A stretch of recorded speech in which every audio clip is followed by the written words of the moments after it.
Mais uma notícia falsa do chefe do Estado-Maior russo. Gerasimov, pela segunda vez no mês e quinta no ano, relatou a captura total de Luhansk.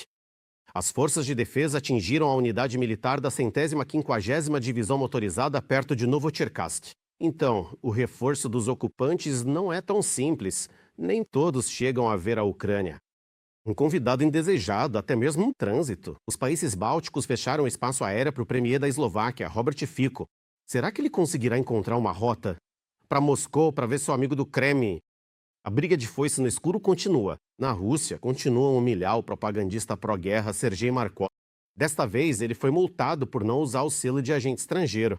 Ele culpou o SBU e Solovyov por suas desgraças.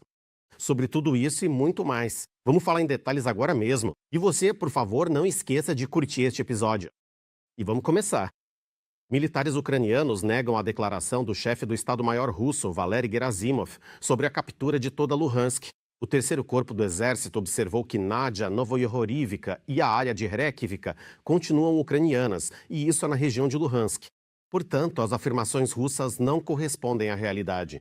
Nos últimos 6 meses, os ocupantes tentaram realizar ataques usando grandes forças e recursos, mas a linha de frente quase não mudou. Ontem, ao visitar o posto de comando do Grupo Sul das tropas russas, Gerasimov, pela segunda vez no mês, e já pela quinta vez nos últimos 2 anos, relatou a conclusão total da libertação da chamada República Popular de Luhansk. Bem, deve-se notar que o comandante militar de Putin, com suas declarações, já se tornou motivo de piada. Até mesmo entre os correspondentes de guerra pró-Z. Em particular, lembraram a ele que ele fez exatamente a mesma declaração sobre a captura total de Luhansk no verão do ano passado. Mas, ao mesmo tempo, as tropas russas intensificaram as ações de ataque na região de Kharkiv, em particular perto de Kupiansk e Vovchansk. Lá, eles tentam pressionar as posições ucranianas e estreitar a cabeça de ponte das forças armadas da Ucrânia, a leste de Oskil. Isso foi relatado pelo porta-voz do Grupo das Forças Conjuntas, Viktor Tregubov. Ele observou que, na própria Kupiansk, foram registradas cerca de 10 posições ativas do inimigo. Acrescentou que as forças russas tentam retomar a iniciativa, mas estão sofrendo perdas.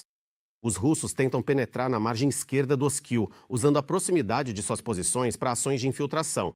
Ao mesmo tempo, as forças ucranianas contêm ativamente o inimigo, apoiando-se em Kupiansk e Kupiansk-Vuzlovie e usando drones de forma eficaz para ataques contra os grupos de ataque.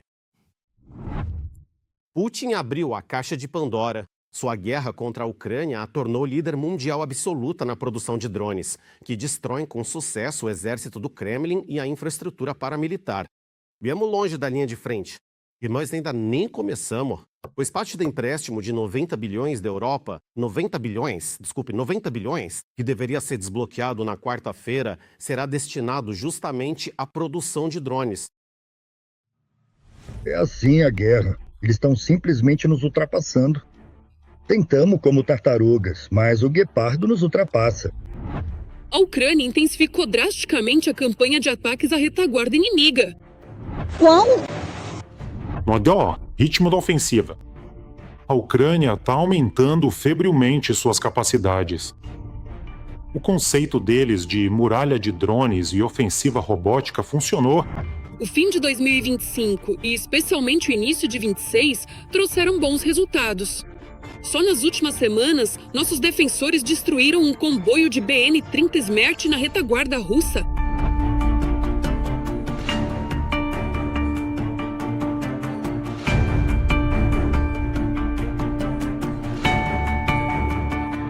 Em Mariupol, ocupada pelos russos, drones ucranianos atingiram um Pantsir S-1 russo. Na direção de Zaporizhia, drones ucranianos destruíram um Song-Tsepiok sem igual. É um raro sistema de lançamento múltiplo de foguetes que usa munição termobárica. O custo estimado é de 15 milhões de dólares.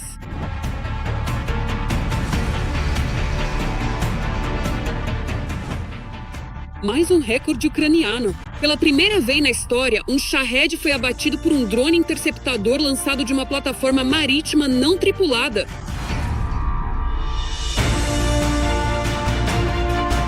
A tecnologia de inteligência artificial já é usada ativamente no campo de batalha. Os drones conseguem desviar habilmente do fogo inimigo. Operadores de drones começaram a atingir alvos em território russo até 500 quilômetros. Graças a um novo sistema de orientação via internet que permite controlar drones longe do campo de batalha, Você pode decolar de qualquer local não preparado e pousar lá também. Pode ser uma área urbana ou pode ser um campo aberto. Ou seja, qualquer lugar que não foi feito para lançar aeronaves. Isso dá uma vantagem tática e segurança para a tripulação. nesse cenário, a Ucrânia tenta paralelamente ampliar a produção desses sistemas. A Ucrânia compensa cada vez mais a falta de mísseis caros e aviação tradicional com soluções de drones mais baratas e escaláveis. Eles podem ser produzidos em massa. Não precisa de grandes fábricas, até uma produção de garagem é suficiente. Para entender a escala, pelo custo de 100 tanques modernos, você tem tecnologia do nível do filme Exterminador do Futuro 2. E isso não é mais ficção científica. O comandante-chefe das Forças Armadas, Syrskyi, diz que a Ucrânia realmente tem do que se orgulhar. Vans de reconhecimento e ataque, drones FPV, drones controlados por rádio e fibra óptica, interceptadores e complexos robóticos terrestres. Em todas essas áreas temos motivos para nos orgulhar, mas, ao mesmo tempo, há muito trabalho a fazer para resolver os problemas existentes. A primeira parcela da ajuda militar da União Europeia, de 90 bilhões de euros, será para a compra de drones de fabricação ucraniana. Para o ano de 2026, a Ucrânia solicitou ajuda de defesa no valor total de 28 bilhões de euros. O primeiro plano de fornecimento de produtos foca em drones da indústria de defesa de ponta da Ucrânia. O complexo industrial de defesa ucraniano tornou-se um tema central na mídia mundial. A guerra com o Irã mostrou todo o perigo dos Shahed e a importância da proteção contra eles. A Ucrânia já recebeu pedidos de 11 países para o fornecimento de drones nacionais. Trata-se, sobretudo, de estados da região do Oriente Médio e do Golfo Pérsico, além da perspectiva de entrar nos mercados do Cáucaso. Neste Drone Deal, haverá pelo menos 10 contratos diferentes sobre uma ou outra exportação de armas ucranianas. A coprodução prevista é a construção de nossas linhas de produção tanto na Ucrânia quanto em outros estados. Novas tecnologias que desenvolvemos juntos com este ou aquele estado nas quais eles investem. E há um acordo sobre o financiamento para o ano do volume correspondente e um número fixo de anos. Separadamente, Zelensky informou sobre o início de uma cooperação ativa com países europeus. Já foi iniciado o trabalho com a Alemanha, Itália, Noruega, Suécia e os Países Baixos. Certamente, temos boas relações com o Reino Unido e a França. Tenho certeza de que lá tudo isso também vai acontecer. Enquanto isso, no campo de batalha, ocorre uma competição entre drones ucranianos e russos, que eles montam com peças chinesas. Que montamos inteiramente sozinhos, mas com matéria-prima estrangeira, por assim dizer. E na Rússia, comprar isso, bem, não parece ser possível. Pois é, o fato é que é praticamente impossível fazer isso. Se pegarmos até mesmo alguns fios de cobre, que, como todos sabem, creio que os colegas não me deixarão mentir, são fabricados exclusivamente na China. Ou seja, se pegarmos apenas a parte elétrica, 90% é sempre matéria-prima estrangeira. Na Rússia, simplesmente não produzem. Os plásticos já são chineses, né? Porque não existe plástico russo. Bem, vamos lá, eu tenho... Não há plástico russo, Dmitry Anatolievich. Vamos, para com isso. As unidades especializadas das forças de defesa da Ucrânia competem com os ocupantes russos. Eles, seguindo o exemplo dos ucranianos, também começaram a desenvolver tropas de drones. Não temos outro caminho senão aumentar o poder e a eficácia de nossos sistemas não tripulados para vencer este confronto. Dia após dia, graças aos nossos defensores, o mundo inteiro conheceu os desenvolvimentos únicos da Ucrânia. E na Rússia, a zona de risco foi muito além da frente de batalha, o que causa medo e perplexidade nos porta-vozes do Kremlin. Para que é tudo isso? Tudo deveria ser direto. Se for preciso, aprender com o inimigo.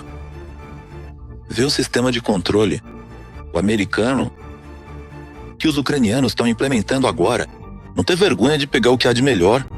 Enquanto o Kremlin entra em pânico, nossos guerreiros fazem de tudo para interromper a logística, a infraestrutura de combustível e os centros militares do inimigo, para vencer essa guerra. Drones do Centro de Operações Especiais Alfa do SBU atingiram a estação Samara, em Prosvet, na região de Samara, causando um incêndio no local. De acordo com dados preliminares, os drones do SBU danificaram 5 tanques com capacidade de 20 mil metros cúbicos de petróleo bruto cada. A estação processa o tipo de exportação Urals, por isso este local é um componente importante da infraestrutura de transporte de petróleo da Federação Russa. Já na região de Rostov, inúmeras explosões poderosas ocorreram na área de Novocherkassk. Segundo informações preliminares, drones ucranianos atacaram a infraestrutura ferroviária e o local de implantação de unidades do Exército de Ocupação da Federação Russa. Testemunhas confirmaram na internet que explosões potentes foram ouvidas no vilarejo de Persianovsk. Lá fica a estação da ferrovia do Cáucaso do Norte. O vilarejo e a estação ficam a poucos quilômetros do campo de treinamento Kadamovsk e da base militar da 150ª Divisão de Infantaria Motorizada. A estação Persionovka é um dos pontos capazes de garantir a transferência de equipamentos pesados e de pessoal para a sanidade. Assim, a própria estação e a infraestrutura ao redor têm importância estratégica para o exército de Putin, devido à localização próxima a grandes instalações militares e centros logísticos fundamentais. Navios de guerra atingidos, refinarias em chamas, portos e fábricas, tudo isso em apenas alguns dias. As Forças Armadas da Ucrânia continuam a destruir triunfalmente instalações militares e industriais do inimigo. Mais 2 navios de guerra russos seguiram o caminho do cruzador Mosca. Nossa, que isso? Velha, Caramba! Calma. já era. Isso é o fim. Vá pra trás da cerca. Sim, vovó, tá tudo bem, tudo certo. Isso, Vânia, é o fim do mundo. É um desastre. A inteligência ucraniana privou a Rússia de mais 2 grandes navios de desembarque. O navio de desembarque do projeto 775 Yamal e o do projeto 1171 Nikolai Fichenkov. No momento do ataque, as embarcações estavam na Baía de Sebastopol. O navio Yamal foi fabricado em 1988. Ele é capaz de transportar até 500 toneladas de carga, incluindo veículos blindados e tropas. O Nikolai Fichenkov foi fabricado em 1975. O navio é capaz de transportar até 1.000 toneladas de carga. Isso lhe permite transportar dezenas de unidades de veículos blindados e um grande contingente de desembarque. Ou melhor, permitia transportar. Ambos os navios estão agora fora de operação. O custo estimado das perdas é de cerca de 150 milhões de dólares. Não precisa tirar foto, amigão. Tá ouvindo? Amiibo! Bem, isso já é em Tuapse. Aqui, a Ucrânia está cortando o fluxo de petrodólares de Putin. Olha só quantas toneladas tem ali, com certeza. Meu Deus, olha esses tanques. E os navios petroleiros estão parados no mar. Não tem pra onde fugir. Realmente não há pra onde fugir para todos os russos. Afinal, o karma sempre alcança o dono. E, neste caso, a guerra sempre volta para quem a começou. E só os russos ainda não entendem porque tudo isso tá acontecendo com eles. Eu queria morar com meu filho na beira do mar.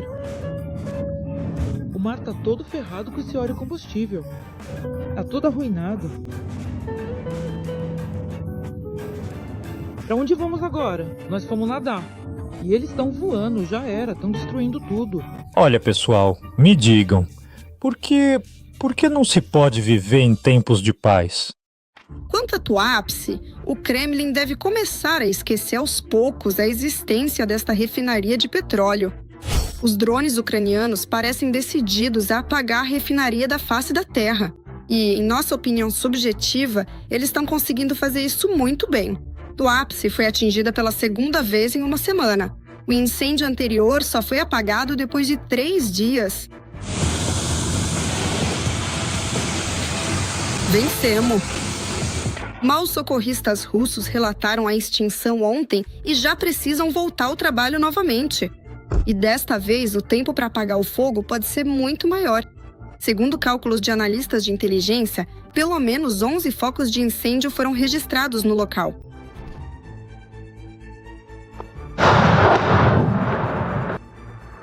Os defensores ucranianos estão atacando não apenas as empresas petrolíferas da Federação Russa, mas também instalações do complexo militar industrial russo. Ontem, as sanções ucranianas visitaram a empresa Atlant Aero, em Taganrog, na região de Rostov. Uma surpresa incendiária foi preparada pelos mísseis ucranianos Netuno.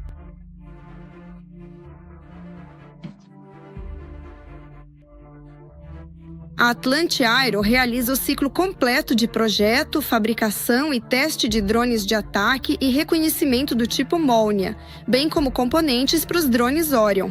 Como resultado do ataque à empresa, pelo menos 2 oficinas foram danificadas.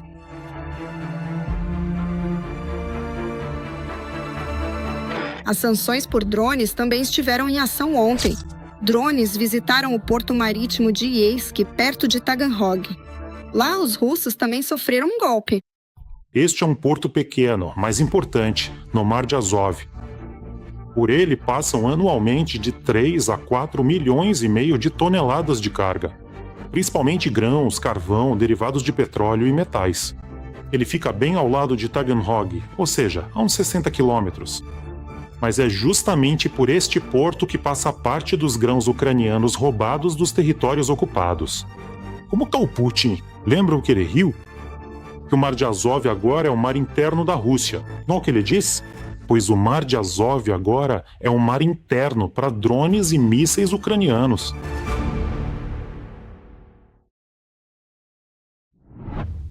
A propósito, a agitação em Tuapse está no auge agora. Lá, há quase uma semana, tanques de combustível continuam em chamas na única refinaria de petróleo da Rússia na costa do Mar Negro.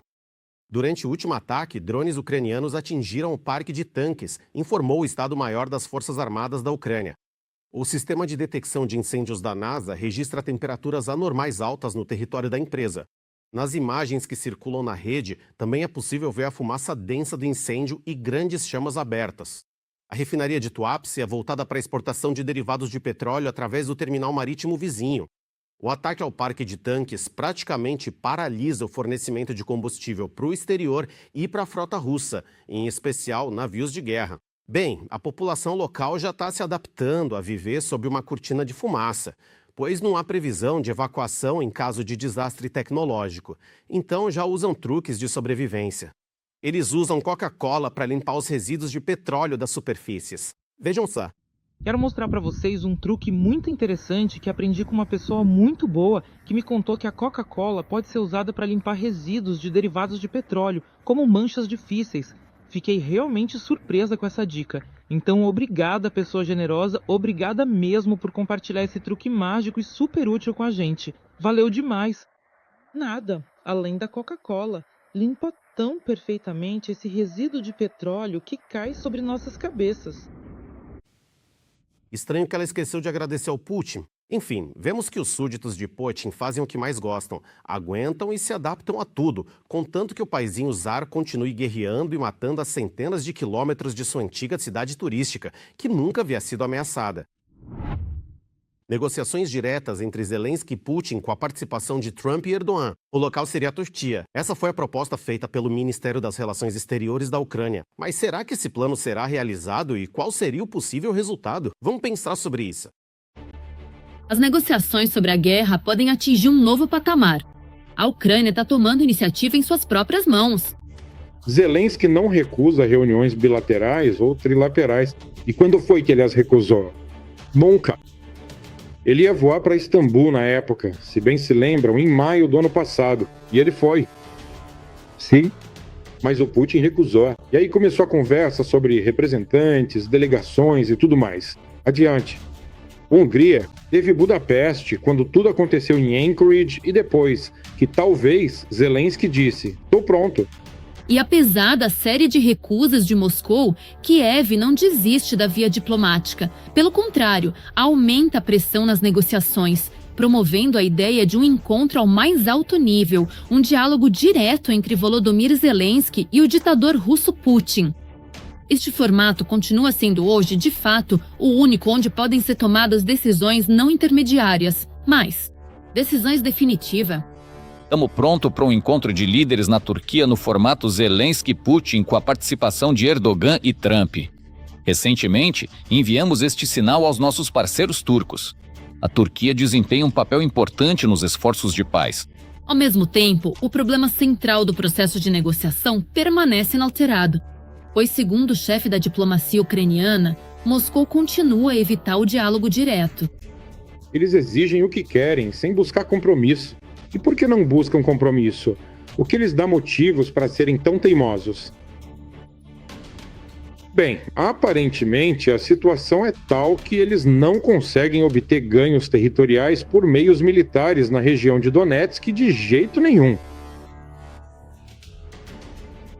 Portanto, devem negociar, mas eles não querem negociar. E nesta configuração complexa, a Turquia entra em cena. Um país que já demonstrou repetidamente a capacidade de atuar como mediador em negociações onde outros canais diplomáticos chegaram ao impasse, desde acordos de grãos até complexas negociações de bastidores. É por isso que Kiev aposta na mediação de Recep Erdogan como um dos poucos líderes que mantém canais de comunicação tanto com a Ucrânia quanto com a Rússia. Trump não ajuda aqui, ele está ocupado com outras coisas, com o Irã. Isso. Erdogan gostaria de atuar como tal mediador. Mas aqui ele não pode desempenhar um papel decisivo de forma alguma.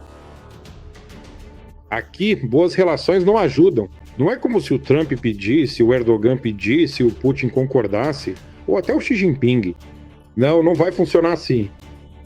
Putin precisa ser forçado a negociar, entende?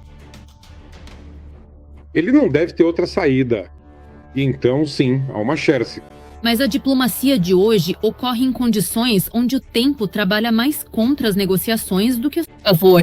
Crises globais e a redistribuição da atenção dos principais atores, incluindo a situação em torno do Irã, estão gradualmente fechando a janela de oportunidade para uma paz rápida. O Kremlin pode ter uma certa ilusão de que tudo está começando a se acertar. E eles vão tentar, bem, pelo menos, como eles chamam isso, pressionar a Ucrânia no sentido de que, sejamos honestos, o preço do petróleo subiu. E se há um mês falávamos, discutíamos que a indústria petrolífera russa estava em uma situação desesperadora, quando muitas vezes o petróleo custava menos do que o custo de sua extração na Rússia. Agora, tudo mudou. Infelizmente, sabe, Donald Trump também deu sua contribuição para esse processo. Pela primeira vez desde 2014, contra o país que desencadeou a guerra mais massiva e sangrenta do século XXI, as sanções foram afrouxadas. Se Donald Trump mostrasse disposição para aumentar a pressão sobre a Rússia, aumentar ao máximo a pressão sobre a Rússia através de sanções e do fornecimento de armas de longo alcance à Ucrânia, então eu acho que a posição da Rússia também seria outra. Agora, na verdade, o Putin, ele vê qualquer concessão como fraqueza e, por isso, dificilmente aceitará qualquer tipo de, acordo. Assim, as negociações de hoje tornam-se cada vez mais uma construção política complexa, onde um lado está aberto e pronto e o outro continua a arrastar o processo, jogando com a vida de milhões de pessoas. E, nesse cenário, a questão principal soa cada vez mais urgente. Será que a guerra russo-ucraniana é capaz de sair do modo de infinitas tentativas diplomáticas para o momento de uma tomada de decisão?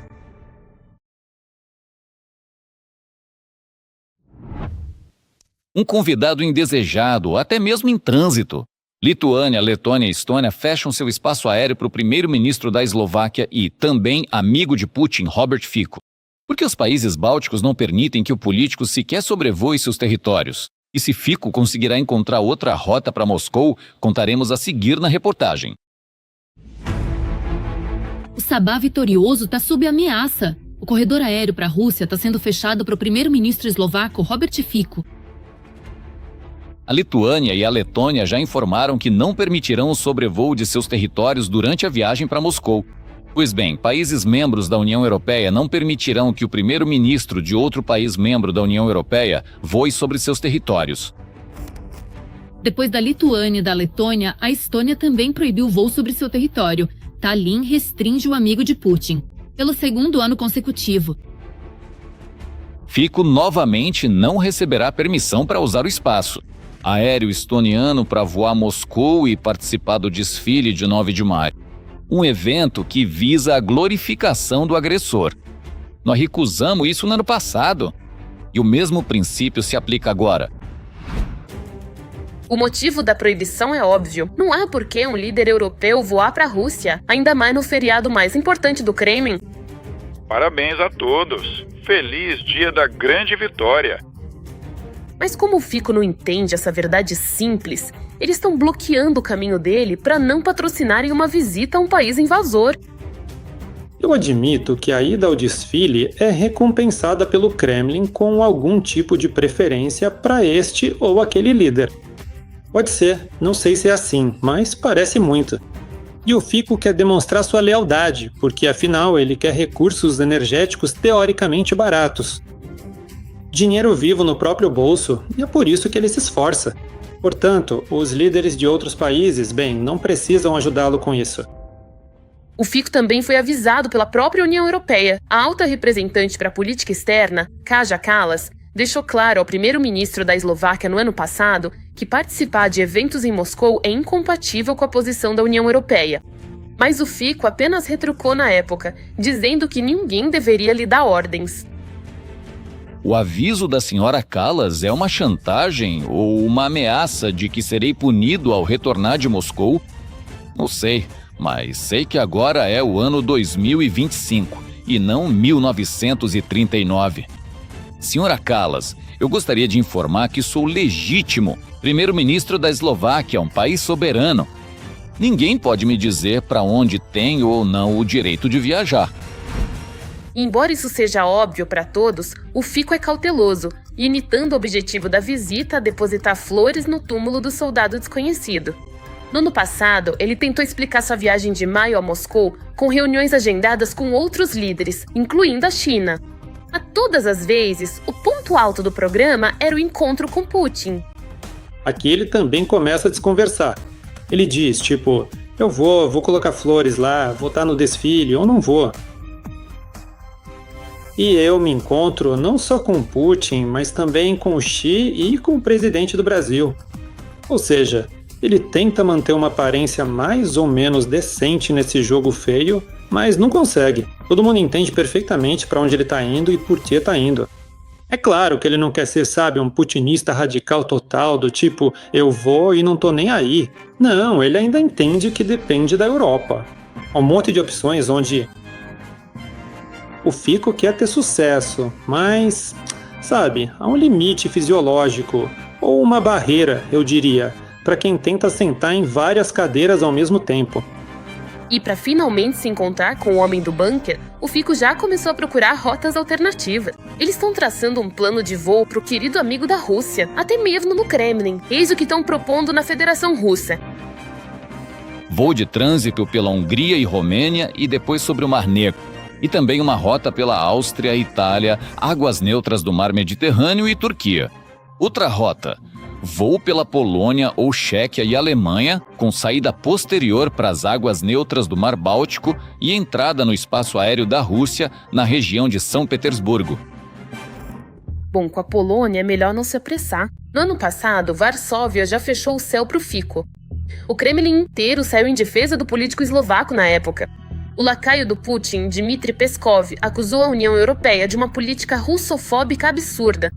Esses países continuam com sua política absurda, cheia de russofobia, e projetam essa política até mesmo em seus colegas da Europa, em assuntos europeus. E Sergei Lavrov, o fiel escudeiro do Putin e ministro das Relações Exteriores, chamou a decisão dos países bálticos de vergonha. Mas voltando ao Fico, infelizmente não dá para esperar que todos os países sigam o exemplo de Lituânia, Letônia e Estônia. Então ele vai acabar chegando a Moscou, mas as dificuldades já são inevitáveis. Em vez de um voo de 2 horas, Fico terá 5 ou até mais horas no avião.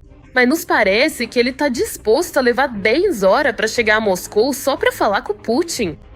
O Fico agora, ele pensa, espera e acredita que poderá atrair para si a importância que o Orbán tem. Não me refiro na Europa, mas sim com Putin, o que o Putin vai depositar nele agora. Essa é minha opinião subjetiva, mas parece muito que agora ele será o servo fiel e o único, por um certo período de tempo, do Putin, sabe?